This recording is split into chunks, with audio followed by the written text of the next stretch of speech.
저는 마가복음 1장 14절과 15절의 말씀은 그렇게 길지 않지만 여러 가지 면에서 아주 중요한 구절이라 이렇게 생각을 합니다. 이 말씀은 무엇보다도 이 복음의 본질이 무엇인지, 그리고 우리 신앙생활의 핵심이 무엇인지를 간결하지만 분명하게 말씀하고 있다고 생각이 됩니다. 뿐만 아니라 이 말씀은 오늘 본문을 포함해서 어떤 예수님의 사역과 예수님의 말씀을 바르고 깊이 이해하는데 굉장히 중요한 단서를 제공하는 말씀이라 또한 이렇게 생각을 합니다. 그래서 오늘 본문을 보기 전에 잠깐 한번 14절 15절의 말씀을 좀 살펴보도록 하겠습니다. 14절을 보시면 요한이 잡힌 후 예수께서 갈릴리에 오셔서 하나님의 복음을 전파했다, 이렇게 말씀하고 있습니다. 그러니까 예수님께서 공생의 사역을 시작하는 그 장면을 이렇게 기록하고 있는데, 예수님께서 하시는 일을 한마디로 하나님의 복음을 전파했다, 이렇게 말씀하고 있습니다. 그런데 이 참 특이한 것은 그냥 복음을 전파했다 이렇게 말씀하지 않고 하나님의 복음을 전파했다 이렇게 말씀하고 있습니다. 여기에는 조금 깊은 의미가 있습니다. 하나님의 복음을 전파했다고 할 때 하나님의 복음은 하나님께서 마련하신 복음, 또 하나님께서 그 기원이 된 복음, 이것을 의미합니다. 이것을 이제 우리가 헬라어 구문론에서 주격 소유격 용법이라 이렇게 표현하는데, 이게 무슨 말이냐면 형태는 소유격을 가지고 있지만 의미적으로는 주격의 의미를 가지고 있다, 이런 의미가 되는 것입니다. 그러니까 하나님의 복음은 하나님께서 어떤 주어적인 역할을 하는 것입니다. 그러니까 그냥 여기에서 복음이라고 하지 않고 하나님의 복음이라고 한 것은 예수님을 통해서 우리가 누리게 된 이 복음이 우연히 우발적으로 우리에게 주어진 것이 아니고 하나님께서 주도적으로 그리고 주권적으로 이 복음을 계획하시고 또 그리고 준비하시고 진행하셨다가 하나님께서 완성하신 복음임을 강조하는 그런 의미가 이 속에 있는 것입니다. 그러면서 15절을 보면 그 하나님의 복음 핵심 내용이 무엇인지를 말씀하고 있는데요, 앞부분만 좀 읽어보겠습니다. 이르시되 때가 찼고 하나님의 나라가 가까웠다. 그러니까 하나님께서 준비하신 이 복음이 하나님의 원하시는 때에 진행하고 또 하나님께서 정하신 때에 그 완성이 된 그 때가 되니까 무엇이 이루어졌냐면 하나님의 나라가 가까웠다, 이렇게 말씀하고 있습니다.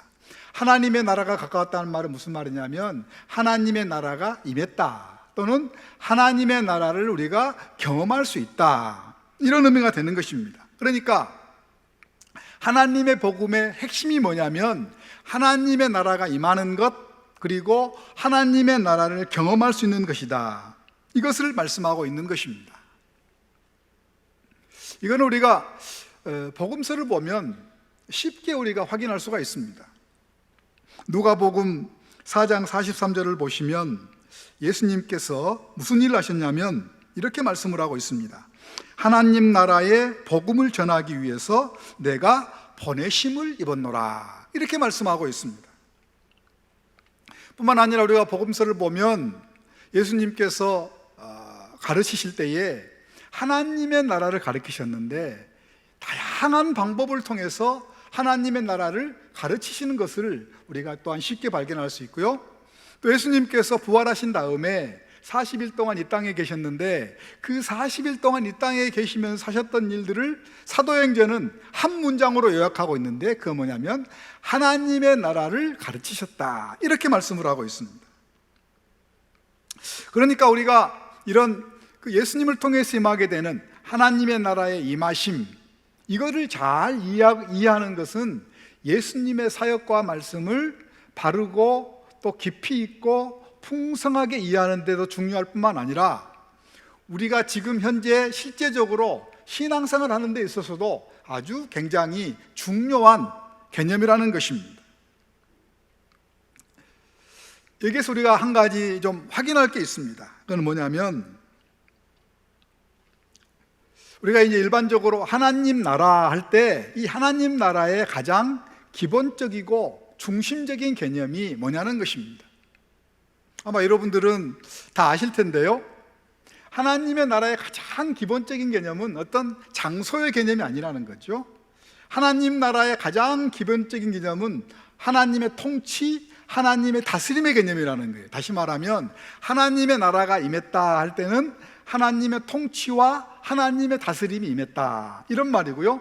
하나님의 나라에 들어간다 할 때는 하나님의 통치와 다스림 가운데 들어간다, 이런 개념이 하나님 나라의 가장 기본적이고 중요한 개념이라는 것입니다.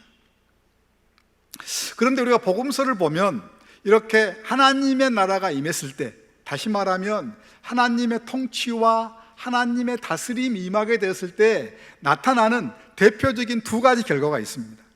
하나는 하나님의 통치와 하나님의 다스림이 임했을 때 사탄이 물러가는 것입니다.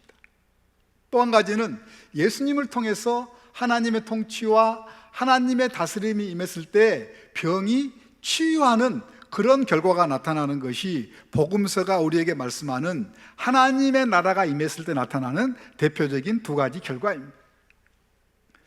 여러분들 복음서를 쭉 읽다 보면 그런 것들이 너무나도 쉽게 발견될 수 있습니다. 예수님과 제자들을 통해서, 사역을 통하여서 나타나는 대표적인 것 가운데 하나가 뭐냐면 귀신이 물러가는 것입니다. 사탄이 물러가는 것입니다.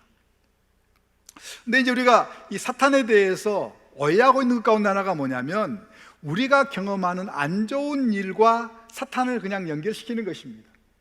우리가 어떤 안 좋은 일이 발생하면 사탄이 혹시 역사하는 것이 아닌가, 이렇게 우리가 많이 생각을 하는데, 물론 그것도 포함합니다. 그러나 사탄이 하는 가장 중요한 일은 뭐냐면 하나님이 원하지 않는 어떤 일에 우리가 얽매이는 것, 하나님이 원하지 않은 어떤 일에 우리가 눌려 있는 것, 그것이 바로 사탄이 하는 가장 중요한 역할입니다.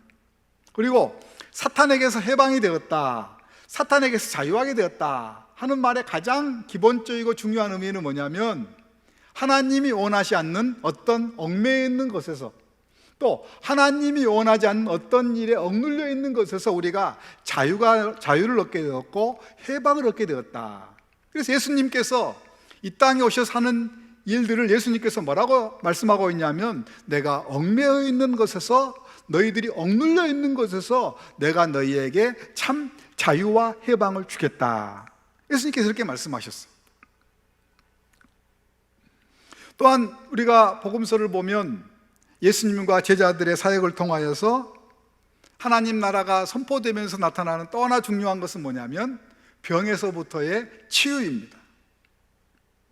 물론 병에서부터의 치유도 물론 우리 육체적인 병을 치유하는 것도 포함하지만 이 병에서의 치유의 가장 중요한 의미는 뭐냐면 우리가 죄로 말미암아 연약해졌고 이 땅을 살아가면서 많은 한계를 경험하게 되는데, 하나님의 통치가 임하게 되면 우리의 연약함에서 회복이 되고 우리가 경험하는 한계가 극복되는 것을 예수님과 제자들이 병 치유를 통하여서 상징적으로 보여주는 것입니다.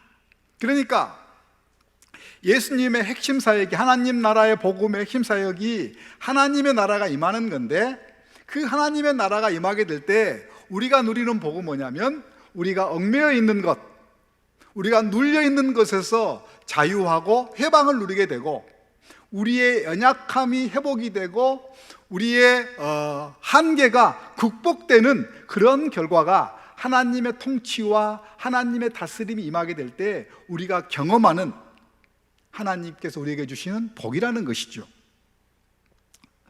또 한 가지 이제 우리가 하나님 나라와 관련되어서 알아야 될 것은 뭐냐면 하나님의 나라, 하나님의 통치와 다스림은 현재적인 측면과 미래적인 측면이 있다는 것입니다. 현재적인 측면이라고 하는 것은 뭐냐면 이미 하나님의 통치가 이미 이루어졌다는 것입니다. 그러나 미래적인 측면은 뭐냐면 아직 완성되지 않았다는 것입니다. 우리가 예수님을 믿으면 예수님을 통해서 마귀로부터 해방이 됩니다. 마귀로부터 참 자유를 누리게 됩니다. 또 그리고 우리 연약한 부분들이 많이 회복이 됩니다. 그러나 완성되진 않았습니다. 여전히 우리는 이 땅에 살아가면서 마귀와 싸워야 됩니다. 뿐만 아니라 우리는 여전히 이 땅을 살아가면서 우리의 연약함으로 인해서 병도 걸리고 고통도 경험하게 되고 또 언젠가는 이 나그네 끈 인생을 마치고 또한 죽음을 경험해야 됩니다. 언제 그게 완성되냐면 주님이 다시 오실 때 그 하나님의 나라는 완성되는 것입니다. 그러나 여기서 우리가 한 가지 분명하게 기억할 것이 있습니다. 우리는 이 땅에서 완성되진 않지만, 아직 완전하진 않지만 이 땅에서 하나님의 통치와 하나님의 다스림을 우리는 충분히, 예수 믿는 우리는 충분히 누릴 수가 있다는 것입니다. 이것이 예수를 믿는 우리에게 주시는 하나님의 놀라운 축복이라는 것입니다. 놀라운 특권인 것입니다. 이 나그네길 인생을 살아가면서 우리는 예수님을 통해서 임하게 되는 그 하나님의 통치, 그 하나님의 다스림을 우리가 경험할 수 있다고 하는 것, 이것이 예수를 믿는 우리가 누리게 되는 최고의 축복이라는 것입니다. 이제 오늘 본문을 보겠습니다. 오늘 본문에는 나병이라고 하는 용어를 사용하고 있지만 국가적으로 나병이라고 하는 용어보다는 한센병이라고 하는 용어를 사용해라, 그렇게 하고 있기 때문에 저도 오늘 본문에서 그냥 나병이란 말을 사용하지 않고 한센병이라고 하는 용어를 사용하도록 하겠습니다. 오늘 본문은 우리가 너무나 잘 알고 있는 말씀이에요. 예수님께서 한센병 환자를 치료하신 사건을 오늘 본문은 기록하고 있습니다. 사실 오늘 본문을 보면 일견 아주 특별한 것이 그렇게 발견되지 않고 또 어떻게 크게 우리가 관심을 갖고 연구하거나 주목할 내용이 없게 보입니다. 그래서 우리는 단순하게 이런 본문을 보면서 참 예수님께서 한센병자를 치료하셨기 때문에 예수님은 참 사랑이 많으시는 분이구나, 또 예수님은 능력이 많으시는 분이구나, 또 이렇게 우리가 이해하고 적용하거나, 또는 오늘 본문을 보니까 그 한센병 걸린 그 사람의 믿음이 참 여러 가지 면에서 본받을 만하구나, 그러니까 우리가 그 믿음을 본받아야 되겠다. 만약에 우리가 이 정도에만 머물러 버린다면 우리가 오늘 본문을 바르고 그리고 깊이 있고 충분하게 다 이해하지 못한 것입니다. 오늘 제가 이 설교 제목을 복음의 새 시대의 도래와 믿음이라, 제가 이렇게 정했습니다. 이 오늘 본문에 예수님께서 이 한센병 환자를 치료하신 이 사건은 예수님을 통해서 복음의 새로운 시대가 도래했다고 하는 것을 상징적이고 가시적으로 우리에게 보여주고 있다, 이렇게 생각이 됩니다. 뿐만 아니라 그 예수님을 통해서 임하게 되는 하나님의 나라, 하나님의 통치와 다스림을 어떻게 우리가 경험할 수 있는지 또한 그 부분에 대해서도 오늘 본문은 교훈하고 있다, 이렇게 생각이 됩니다. 그래서 오늘 본문을 조금 더 깊이 있게 이해하기 위해서 우리가 좀 한두 가지 조금 살펴봐야 될 것들이 있습니다. 먼저 그 당시에 한센병에 대해서 좀 우리가 알 필요가 있습니다. 우리나라도 지금은 이게 많이 좀 없어졌지만 몇십 년 전만 해도 한센병에 대해서 굉장히 이 부정적인 측면을 가지고 있었습니다. 심지어는 우리 인간이 경험하게 된 가장 고통스럽고 또 하나님께서 우리 인간에게 주셨던 가장 어떤 저주스러운 그런 병으로 많이 이해하고 있었습니다. 예수님 당시에도 이스라엘 민족들에게도 역시 그런 생각들이 있었습니다. 그래서 우리가 레위기 13장 14장을 보면 한센병 걸린 사람들은 다 모두 사회로부터 격리가 됐어요. 집 밖에 나가서 자기들끼리 모여 살도록 했습니다. 또 혹시 만약에 그 사람이 사람들 앞에 나오게 될 때는 계속해서 나는 부정한 사람입니다, 나는 부정한 사람입니다 계속 외치면서 다른 사람들이 그 사람 주변에 접근하지 못하도록 그렇게 하고 다녔습니다. 또 모든 사회적 특권이 다 상실되었기 때문에 살았다고 하였으나 거의 죽은 사람과 같은 그런 삶을 살고 있었습니다. 근데 이분이 예수님께 나와서 소원을 아뢰고 또 예수님께서 이 한센병 걸린 환자를 치료했다고 하는 것은 그 당시에 사람 일반적인 상식으로는 생각할 수 없는 아주 깜짝 놀랄 만한 일이었고 아주 파격적인 일이었다는 것입니다. 그런데 왜 예수님께서 여러 가지 오해의 소지도 있고 또 그 당시의 관습상 아주 파격적인 이런 일들을 행하셨을까? 왜 한센병 환자를 고치셨을까? 그리고 복음서 기자들은 이 사건을 어떻게 보면 마태복음도 마찬가지고 오늘 마가복음도 마찬가지고 누가복음도 복음서 가장 앞부분에 이 사건을 기록했을까? 이 문제를 우리가 이해하려면 구약에서 하나님께서 이스라엘 백성들에게 왜 이런 한센병 걸린 사람에 대한 규정을 마련해 두고 그렇게 취급하고 그렇게 조치하도록 했을까? 좀 이 부분들을 우리가 좀 알면 그 부분에 대한 많은 것들이 해결되리라고 생각이 되는데요. 많은 학자들이 이 레위기의 가장 중요한 주제 가운데 하나가 거룩이라고 합니다. 거룩, 구별됨. 레위기 19장 2절을 보면 내가 거룩하니 너희도 거룩하라 이렇게 말씀을 하고 있습니다. 그리고 또한 레위기 10장 10절을 보면 하나님께서 거룩한 것과 속된 것, 그 다음에 이 정결한 것과 부정한 것을 너희들이 구분해야 된다 이렇게 말씀하면서 11장부터 보면 그런 구체적인 예들이 나옵니다. 11장에는 우리가 잘 알고 있는 것처럼 음식법에 대한 규정이 나옵니다. 너희들이 어떤 음식은 먹고 어떤 음식은 먹지 말아야 된다 이렇게 말씀을 하고 있습니다. 그 다음에 12장을 가보면 그 해산한 여인의 어떤 정결함을 어떻게 회복할 수 있을 것인가 그 부분이 나오고 13장 14장을 가보면 한센병 걸린 한센병과 또 아주 독한 피부병을 어떻게 다룰 것인지를 말씀하고 있고 15장에서는 유칠병에 대해서 말씀을 하고 있습니다. 그러니까 이런 이 레위기의 전체의 구조와 핵심 주제를 보면 11장에 있는 음식법에 관한 규정과 13장, 14장에 있는 이 한센병에 관한 규정이 같은 문맥에서 같은 차원에서 이해가 돼야 됨을 말씀하고 있습니다. 그런데 우리가 이 한센병에 관련되어서는 성경에서 이렇게 많이 말씀하지 않았는데 이 음식법에 대해서는 성경의 여러 곳에서 분명하게 그 주어진 의미가 무엇인지를 말씀하고 있는 것을 볼 수가 있습니다. 그러니까 우리가 잠깐 한번 이 음식법과 관련되어서 좀 살펴보았으면 좋겠습니다. 레위기 11장과 신명기 14장에 소위 이제 음식에 관한 말씀이 기록이 되어 있는데요.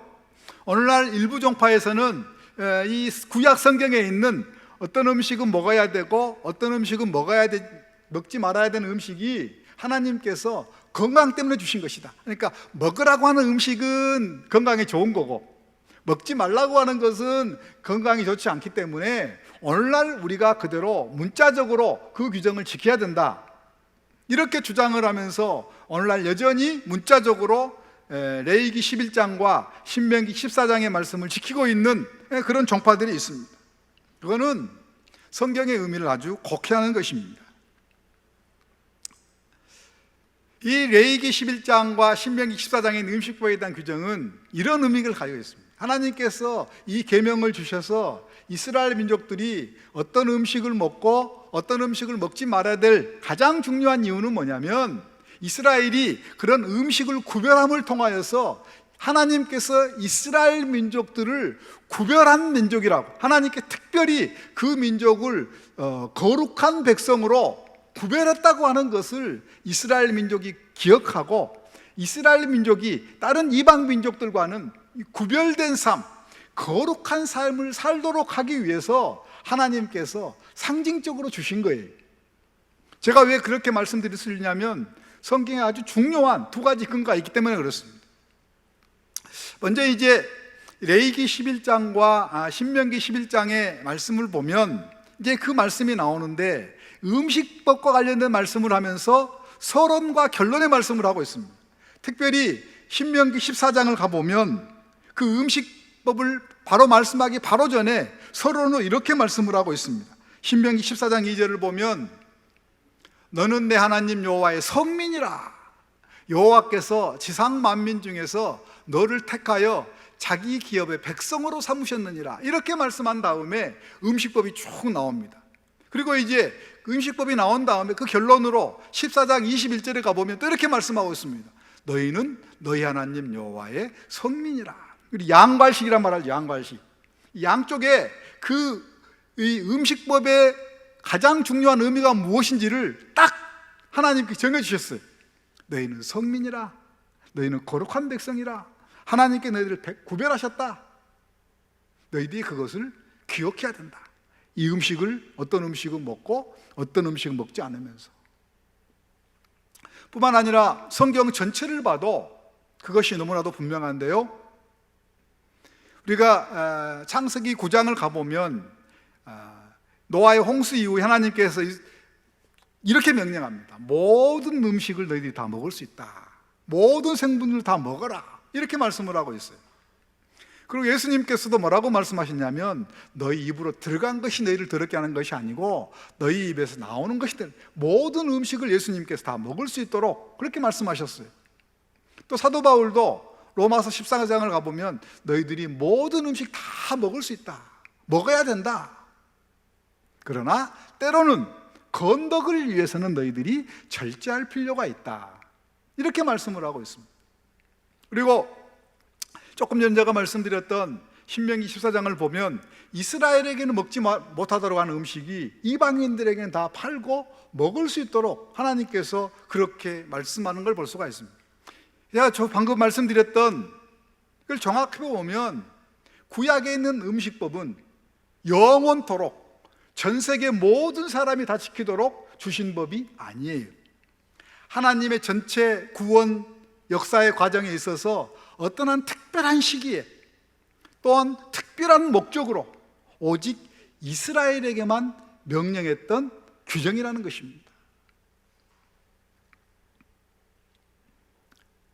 레위기에 있는 한센병에 관한 규정도 마찬가지.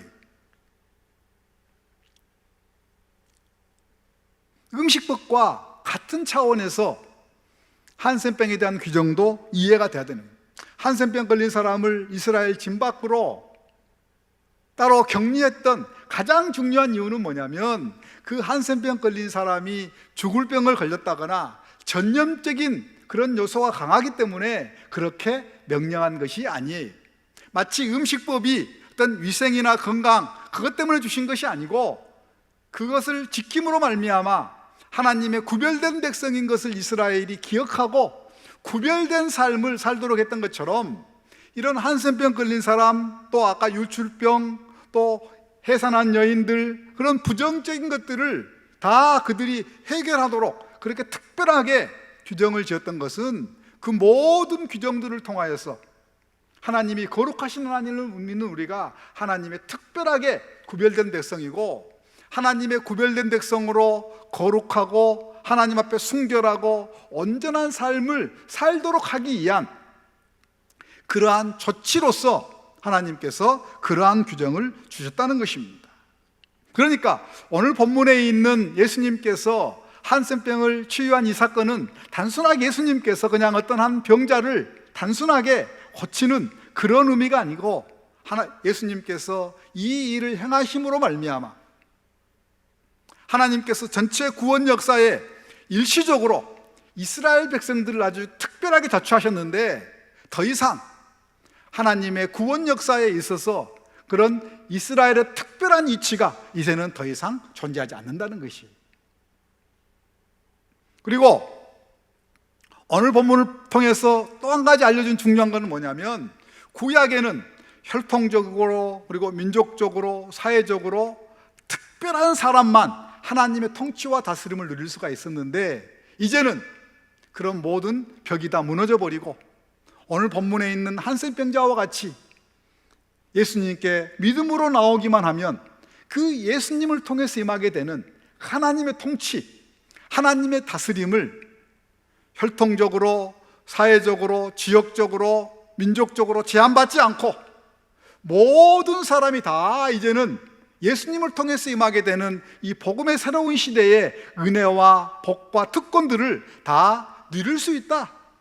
이것을 상징적으로 보여주시기 위해서 예수님께서 그 당시에 아주 파격적인 이 일을 행하셨고, 복음서 기자는 이 사건을 오늘 복음서 앞부분에 기록했다는 것입니다.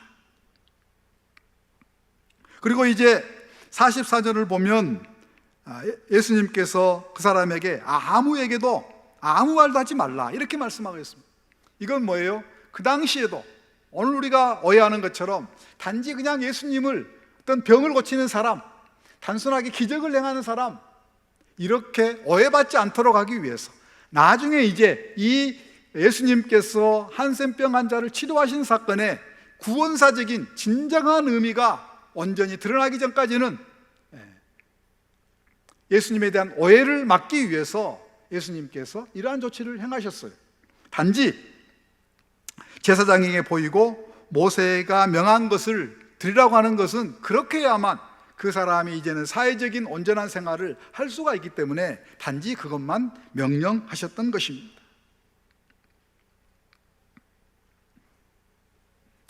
그러면 오늘 본문이 우리에게 주는 교훈은 무엇일까요? 저는 크게 한 두 가지 정도를 간단하게 말씀드릴 수 있을 것 같습니다. 오늘 본문에서 한센병 환자는 도저히 인간적으로는 또 자기 스스로는 어찌할 수 없는 그런 상황과 그런 환경 가운데에서 예수님께 나왔다는 것입니다. 아까도 제가 말씀드린 것처럼 당시에 했던 규례와 간습을 보면 그 사람은 절대로 주님께 나올 수 없었습니다. 돌 맞을 각오를 해야 되고, 또는 많은 저주를 들어야 되고, 그럴 수밖에 없는 상황이었습니다. 예수님에 대한 절대적인 믿음이 없었다면, 모든 것들을 다 엎을 만한 그런 용기가 없었다면 결코 이 사람은 주님께 나올 수 없는 상황이었습니다. 그러나 주님께 나왔습니다.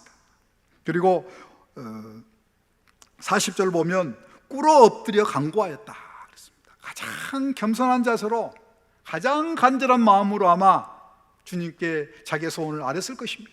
오늘 본문에는 구체적으로 이분이 지금 예수님께 무엇을 간구했는지는 말씀하지 않았지만 우리가 너무나 쉽게 이해할 수가 있습니다. 자기가 지금 처한 상황이 어떠한 것인지, 자기가 지금 겪고 있는 인간의 한계가 무엇인지, 자기의 인생이 지금 얼마나 힘들고 어려운지 그 부분을 예수님께 이야기했을 것입니다. 지금 우리 가운데도 아마 이 오늘 본문에 있는 한센병 환자처럼 도저히 어찌할 수 없는 그런 상황에 계신 분들이 있으리라고 생각이 됩니다. 요즘에 이제 갈수록 많은 사람들이 수면제 없이는 잠을 이루지 못하는 사람들이 있는 것을 보게 됩니다. 점점 많은 사람들이 어떤 우울증이라든지 공황장애라든지 이런 걸 통하여서 병원에 도움을 받고, 그런 사람들의 숫자가 갈수록 기하급수적으로 늘어나고 있는 것을 우리는 잘 알고 있습니다. 또 요즘에 어떤 극단적인 선택을 하는 분들이 갈수록 우리 주변에서 너무나 쉽게 발견되는 것을 보게 됩니다. 또 어떤 분들은 자녀의 문제로 인해서, 또 어떤 분들은 사업의 문제로 인해서, 어떤 분들은 또한 재정적인 문제로 인해서 어려움 당한 분들도 계시리라고 생각이 됩니다. 또한 어떤 분들은 하나님이 원치 않은 어떤 것에 얽매이고 그것에 눌려서 사도 바울이 고백했던 것처럼 오라 나는 공고한 사람이로다 하면서 탄식하며 지내는 분들도 계실지 모르겠습니다. 우리의 약함과 우리의 한계를 치료하기 위해서 저는 약물의 도움 받는 것 얼마든지 우리가 할 수 있고 또 해야 된다고 생각이 됩니다. 병원에 도움 받고 또 다른 사람들의 도움을 받는 것 얼마든지 저는 우리가 할 수 있고 또 해야 된다고 생각을 합니다. 그러나 예수를 믿는 우리가 누릴 수 있는 가장 중요한 특권 가운데 하나는 뭐냐면 예수님을 통해서 임하게 되는 하나님의 나라, 그 하나님의 통치, 그 하나님의 다스림. 아직 완벽하진 않지만, 완전하진 않지만 우리가 이 땅을 살면서 경험할 수 있는 것, 그것이 저는 예수를 믿는 우리가 누리게 되는 가장 큰 축복이라 분명히 믿습니다. 세상 사람들이 경험할 수 없는 것입니다. 뿐만 아니라 그 하나님의 통치와 하나님의 다스림이 임하게 되면 우리의 한계가 극복이 되고, 또한 우리의 연약함과 또한 우리의 얽매여 있는 것에서 우리가 회복과 자유를 누리게 되는 그 은혜, 우리가 이 땅을 나그네 길 인생을 살아가면서 누리게 되는 가장 큰 축복이라 그렇게 믿습니다. 여러분, 예수님을 통해서 임하게 되는 하나님의 나라, 하나님의 통치와 하나님의 다스림은 결코 그냥 이론적이거나 단순하게 하늘에 뚱구름 잡는 그런 추상적인 것이 아닙니다. 성경은 하나님의 나라는 말에 있지 않고 능력에 있다, 이렇게 말씀하고 있습니다. 우리는 이 땅을 살아가면 실제적으로 예수님을 통해서 임하게 되는 그 하나님의 통치와 그 하나님의 다스림을 실제적으로 우리는 경험하며 사는 사람인 줄로 믿습니다. 그러면 어떻게 해서 우리가 이 하나님의 통치와 이 하나님의 다스림을 더 풍성하게, 더 깊이 경험할 수 있을까? 오늘 본문에 나와 있는 그 한센병 환자, 그분이 우리에게 좋은 한 예를 우리에게 보여주고 있다, 이렇게 생각을 합니다. 오늘 본문의 한센병 환자는 도저히 나올 수 없는 상황이었지만 비상한 각오, 특별한 결심, 모든 사람들의 어떤 시선, 이런 것들을 다 내려놓고 절대적인 믿음을 가지고 주님께 나왔습니다. 하나님은 지금도 우리에게 하나님께 나올 수 있는 다양한 은혜의 방편들을 주셨어요. 이렇게 예배드리는 것, 하나님께 나올 수 있는 은혜의 방편입니다. 하나님의 말씀을 듣고 하나님의 말씀을 읽는 것, 이건 역시 하나님께서 우리에게 주신 은혜의 방편 가운데 하나입니다. 새벽에 나와서 기도하고, 또 밤늦게 기도하고, 산에 올라가서 기도하고, 식음을 전폐하면서 기도하는 것, 이것도 역시 마찬가지로 하나님께 우리가 하나님의 은혜를 하나님의 통치와 다스림을 경험하기 위해서 하나님 우리에게 주신 은혜의 방편들입니다.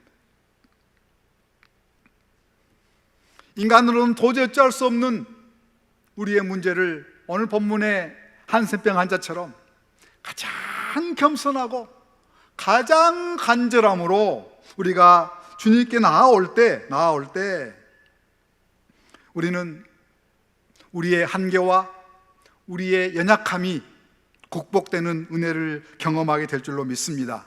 그런데 문제가 뭐냐면, 우리가 어떤 것을 경험하게 되면, 은혜를 사모하면서 주님께 나가야 되겠다 경험하게 되면 꼭 따라오는 게 있어요.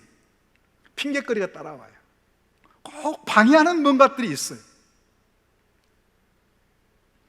여러분, 우리가 주님께 나올 때는 시간이 되면 나오는 게 아닙니다. 환경이 잘 갖춰지면 나오는 게 아니에요. 없는 시간을 만들어야 될 줄로 믿습니다. 불가능한 상황을 또한 우리가 극복해야 될 줄로 믿습니다. 다른 사람의 시선, 그런 것도 우리가 극복해야 될 줄로 믿습니다. 아마 우리 가운데도 도저히 어찌할 수 없는 상황 가운데에서 오늘 본문의 한센병 환자처럼 가장 겸손하고 가장 간절함으로 주님께 나옴으로 말미암아 예수님을 통해서 임하게 되는 그 하나님의 통치, 하나님의 다스림을 경험하게 되고 우리의 한계와 우리의 연약함이 아마 극복되는 것을 경험하는 많은 분들이 있을 줄로 압니다. 저도 역시 마찬가지였습니다. 제가 지금까지 살아오면서 많은 한계를 경험했습니다. 많은 연약함을 경험했습니다. 많은 것들에 의해서 억눌림을 경험하기도 했습니다. 다른 아무런 방법이 없었습니다. 해결책이 없었습니다. 주님께 나오는 것 외에는 다른 방법이 없었습니다. 그리고 주님께 나왔을 때 주님께서는 생각할 수 없는 놀라운 다스림과 통치로 그런 연약함과 한계를 극복해 하신 것들을 제가 지금까지도 계속 살아오면서 경험하는 것입니다. 저만 그러겠어요? 네. 오늘 본문에 있는 한센병 환자처럼 주님 앞에 믿음을 가지고 나오면 어느 한 사람도 예외 없이 모든 사람이 다 그 은혜를 경험하게 될 줄로 믿습니다. 또 한 가지는 오늘 본문을 보니까 한센병 환자가 뭐라고 했냐면 40절에 원하시면. 많은 학자들이 이것은 한센병 환자가 의심을 했기 때문이 아니다.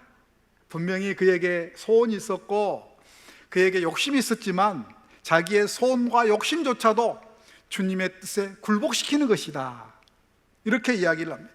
마치 예수님께서 겟세마네 동산에서 이 잔이 나에게 물러가게 해주십시오, 그러나 나의 원대로 하지 마시고 주님의 원대로 해주십시오, 그렇게 고백했던 것처럼 자신의 소원과 자신의 바램을 다 주님의 뜻과 섭리에 다 내려놓는 그 모습이 바로 오늘 본문에서 한센병 환자가 보여주는 것이다, 이렇게 말씀을 하고 있습니다.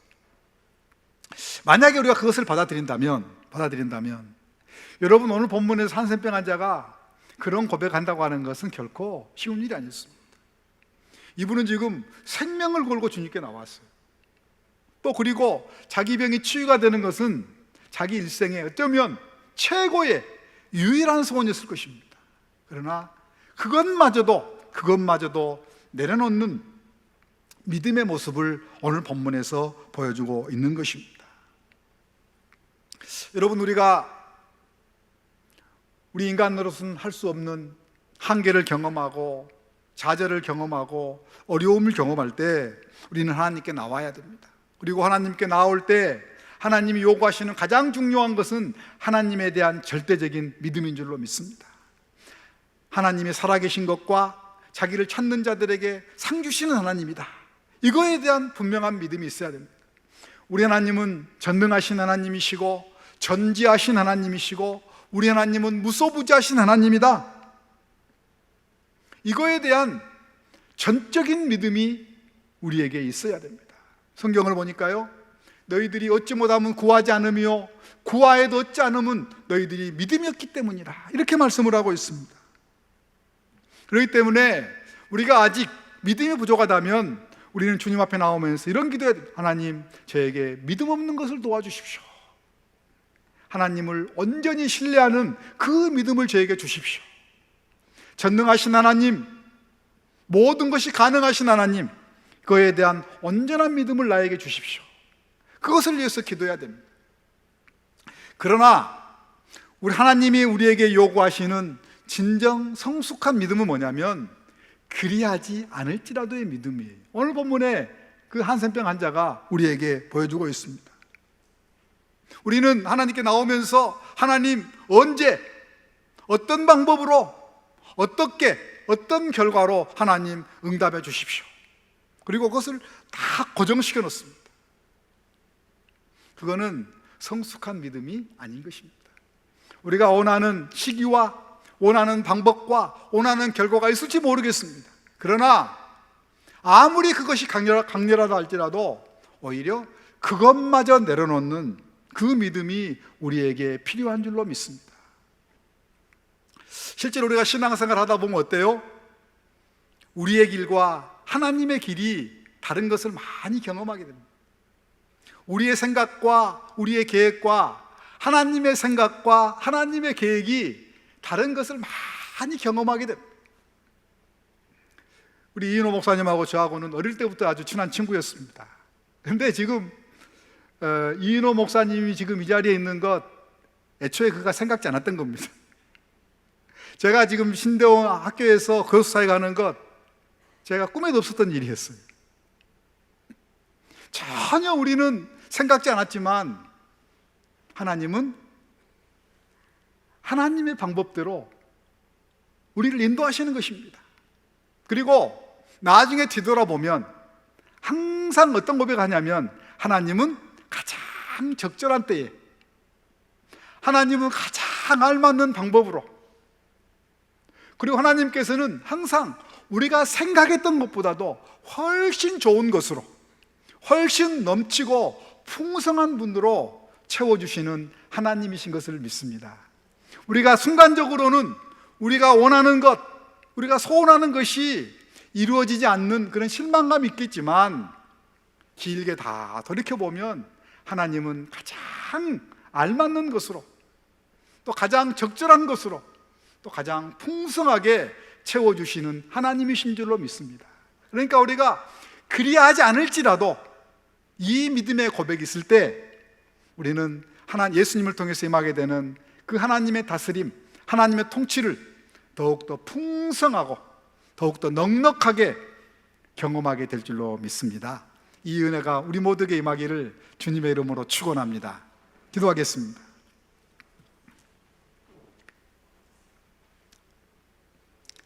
하나님 아버지, 예수님을 통해서 우리에게 복음의 새로운 시대를 주신 것 감사합니다. 우리에게 믿음을 주셔서 예수님을 통해서 임하게 되는 그 하나님의 통치와 다스림을 저희들이 풍성하게 우리의 일생을 살아가면서 경험할 수 있도록 은혜를 베풀어 주옵소서. 예수님의 이름으로 기도하옵나이다. 아멘.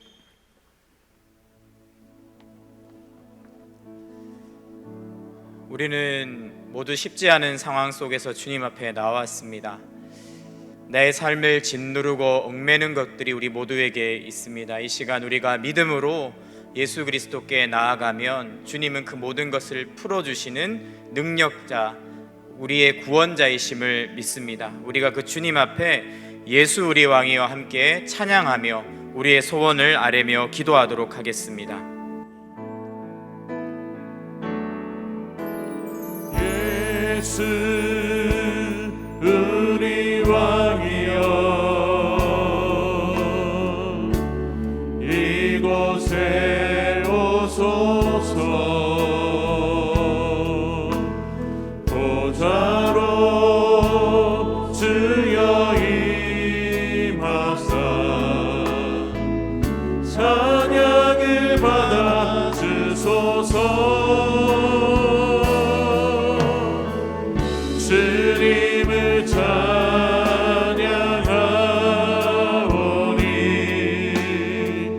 주님을 경배하오니,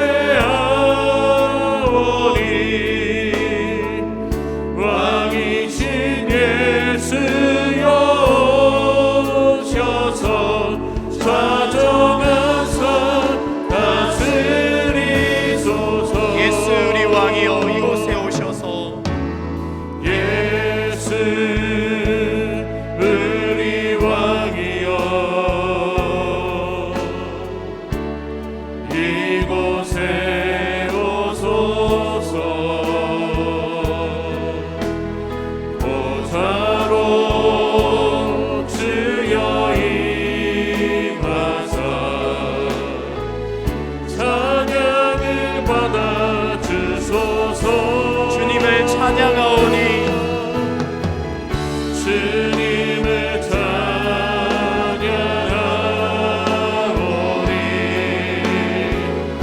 주님을 경배하오니, 왕이신 예수여 오셔서 좌정하사 다스리소서. 왕이신 예수여 오셔서 왕이신 예수여 오셔서 좌정하사 다스리소서. 이 시간 함께 하나님 앞에 기도하겠습니다. 주님, 어려운 삶 속에서 좌절과 한계를 경험합니다. 미래에 대한 두려움이 있습니다. 예수님 다스리시고 통치하여 주옵소서. 우리의 연약함과 억눌림에서 놓이는 자유함을 누리게 하시고 한계가 극복되는 삶이 되게 하소서. 예수님께 나아가는 데 거리끼는 것, 내 생각으로 방해하는 것, 연약한 중에 한계를 느끼는 모든 것들을 이기고 주님께 나아가게 하소서. 말씀으로 생각의 변화를 주소서.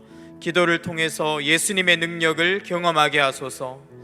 주님께서 행하실 것을 믿는 믿음을 주소서. 주님의 주권을 인정하여 내 뜻이 아닌 하나님께서 행하시는 것이 가장 좋은 것임을 알고 믿으며 주님의 온전하신 통치를 누리게 하소서.